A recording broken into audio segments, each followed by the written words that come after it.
दिनकर जी ने पक्षी और बादल को भगवान के डाकिए के रूप में प्रस्तुत किया है, जो प्रकृति के लिए संदेश लाते हैं।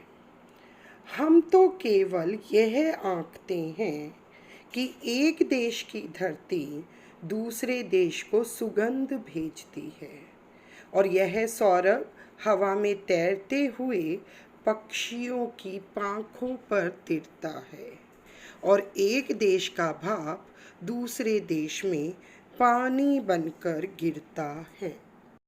आंकना, हिसाब लगाना। सौरभ, सुगंध, पांख, पंख।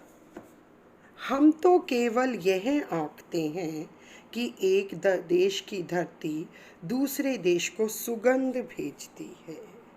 प्रकृति के उपादान पक्षी और बादल द्वारा लाई हुई चिट्ठियों के अनुरूप ही व्यवहार करते हैं।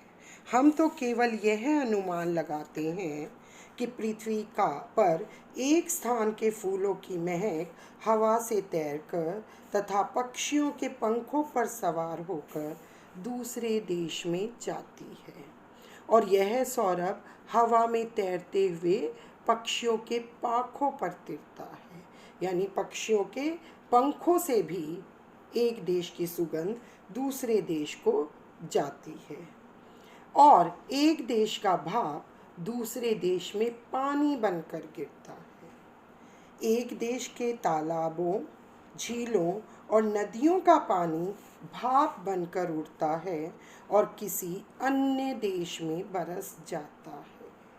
प्रकृति के ये डाकिए न तो किसी सीमा में बंधकर काम करते हैं और न ही अपने पराये की भावना से ग्रस्त होते हैं, अर्थात ये हमें भेदभाव मिटाकर काम करते हुए एकता का संदेश देते हैं। काव्यांश की विशेषता: प्रकृति द्वारा भेदभाव त्याग कर काम करने का संदेश दिया गया है। दूसरे देश को जाती है। पक्षियों की पांखों पर में अनुप्रास अलंकार का प्रयोग किया गया है। इस काव्यांश की भाषा सरल, सहज और बोलचाल से युक्त है। काव्यांश में मनुष्यों को सद्भावना का संदेश दिया गया है।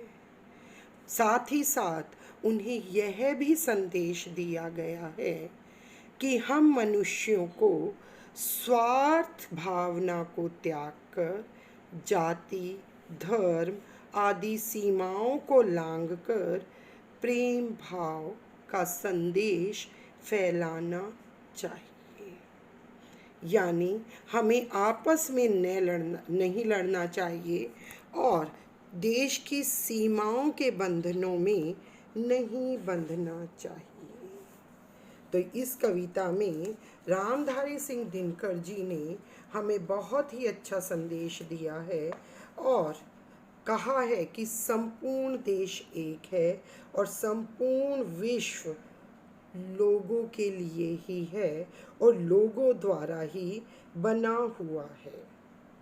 भगवान का यह संदेश किसी जाति, धर्म या संप्रदाय के लिए नहीं है, बल्कि संपूर्ण मानव जाति एवं संपूर्ण विश्व के लिए है।